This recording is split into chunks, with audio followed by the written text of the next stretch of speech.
मगर बीमार ज्यादा हो तो घर पे रहा करो, यहां सदन का माहौल मत बिगाड़िए। मान्यवर, 63 सदस्यों ने, प्लीज ऐसे माहौल अरे ठीक यार रहना चाहिए। व्यक्तिगत बात है मेरी और दादा के बीच में। माहौल ठीक रहना चाहिए। मान्यवर, 63 सदस्यों ने पक्ष और विपक्ष से इस चर्चा में हिस्सा लिया है और जो चर्चा का समय हुआ था तय, उससे ज्यादा आपने समय लिया है, इसलिए भी मैं आपका धन्यवाद व्यक्त करना चाहता हूं। मान्यवर, चर्चा तय हुई थी चुनाव सुधारों के लिए, मगर ज्यादातर विपक्ष के सदस्यों ने एसआईआर पर ही चर्चा करी।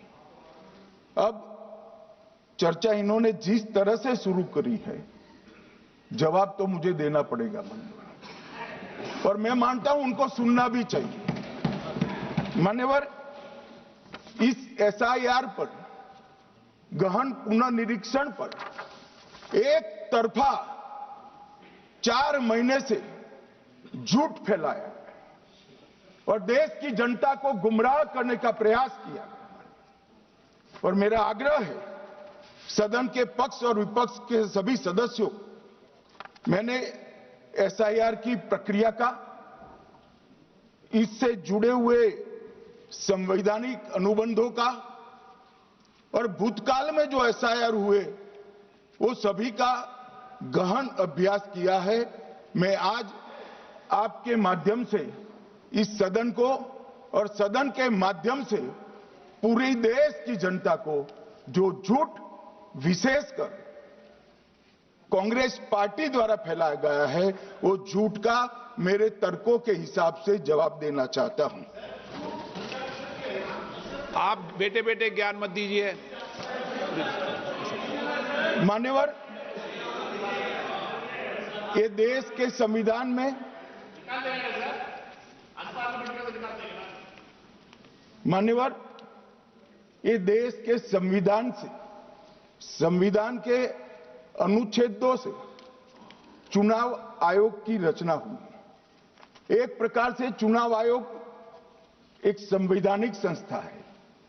संविधान के अंदर चुनाव आयोग का गठन, उसकी शक्तियां, चुनावी प्रक्रिया, मतदाता की परिभाषा और मतदाता सूची को तैयार करने और उसके सुधारने के लिए की शक्तियां, इसके बारे में स्पष्ट प्रावधान किए गए।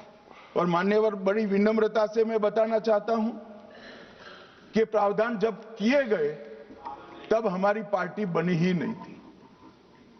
हमारी पार्टी के अलावे जो लोग हैं, इन लोगों ने संविधान सभा में चर्चा कर संविधान को बनाया था। इसलिए ये पूरी चुनाव की प्रक्रिया जो संविधान के अंदर व्याख्यायित की गई है और आज जो हो रहा है, ये दोनों के बीच में क्या अंतर है और आरोप क्या है, इसको मैं जवाब देना चाहता हूं। मान्यवर, फ्री एंड फेयर चुनाव कराने का हमारा संविधान ने जिम्मेदारी चुनाव आयोग की तय की। मतदाता सूची बनाने की और मतदाता सूची में सुधार करने की जिम्मेदारी भी चुनाव आयोग को दी।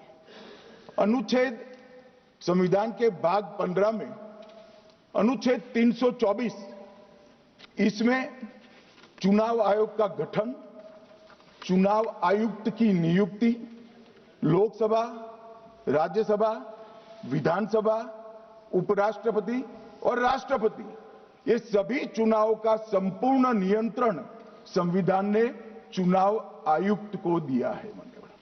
और चुनाव आयुक्त एक से ज्यादा हो तो इलेक्शन कमिश्नर को दिया है। अब 325 जो अनुच्छेद है, वो किसी भी पात्र मतदाता को मतदाता सूची से बाहर नहीं रखा जाता, इसका प्रावधान करता है। मगर 326 एक गहन पुनर्निरीक्षण के लिए, एसआईआर के लिए बहुत महत्वपूर्ण है। क्या है 326 मान्यवर?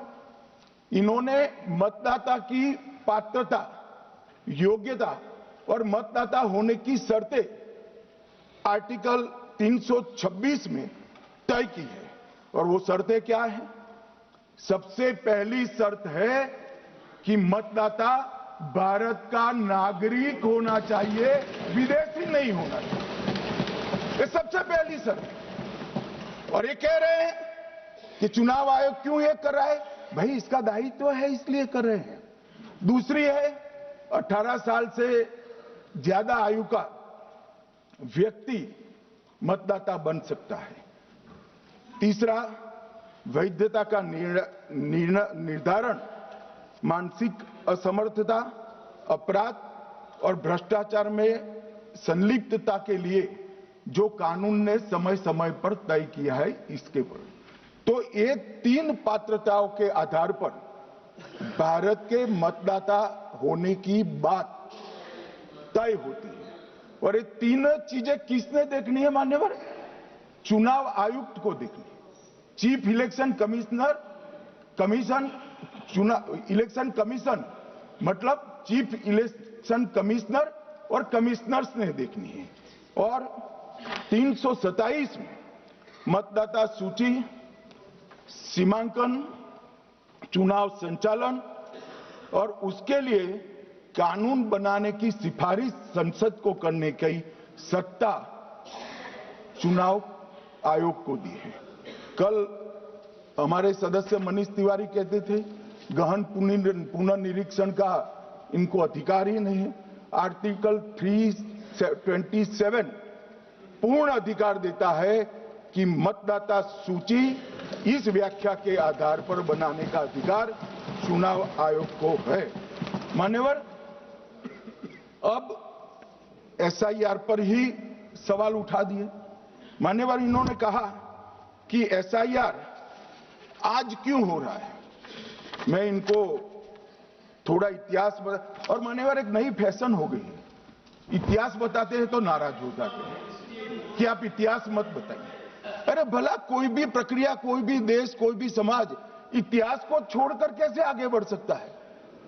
इतिहास कोई भी समाज का महत्वपूर्ण अंग है।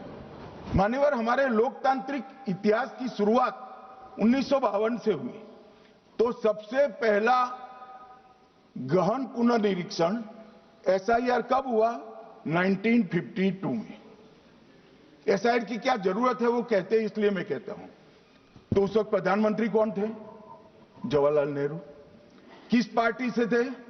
कांग्रेस पार्टी से। दूसरा कब हुआ? 1957 में। फिर जवाहरलाल नेहरू प्रधानमंत्री थे, कांग्रेस पार्टी से थे। तीसरा हुआ 61 में, उसमें भी जवाहरलाल नेहरू प्रधानमंत्री थे और कांग्रेस पार्टी से। 65-66 में भी हुआ एक ही गहन पुनर्निरीक्षण 2 साल में हुआ। उस वक्त भी श्री लाल बहादुर शास्त्री प्रधानमंत्री थे, कांग्रेस पार्टी थे। 83-84 में हुआ, इंदिरा जी थी। 87-89 में हुआ, राजीव गांधी थे। 92-93-95 में हुआ, नरसिम्हा राव थे। 2002 और 3 में हुआ, तब श्री अटल बिहारी वाजपेयी थे। मान्यवर, 2004 में गहन पुनर्निरीक्षण समाप्त हुआ, तब डॉक्टर मनमोहन सिंह जी प्रधानमंत्री थे। तो 2, 3, 4 का एक गहन पुनर्निरीक्षण हुआ, एसआईआर हुआ। उसमें 2 साल एनडीए के प्रधानमंत्री थे, भाजपा के थे, और 1 साल डॉक्टर मनमोहन सिंह। 2004 के बाद सीधा 2025 में गहन पुनर्निरीक्षण हो रहा है। और इस वक्त हम हैं। एक पूरा गहन पुनर्निरीक्षण एसआईआर की प्रक्रिया का आज तक 2004 तक किसी भी दल ने विरोध नहीं किया है मान्यवर, क्योंकि ये चुनाव को पवित्र रखने की प्रक्रिया है। चुनाव के उद्देश्यों को, लोकतंत्र को स्वस्थ रखने की प्रक्रिया है। आपके मोबाइल पर तुरंत आएगी ब्रेकिंग न्यूज।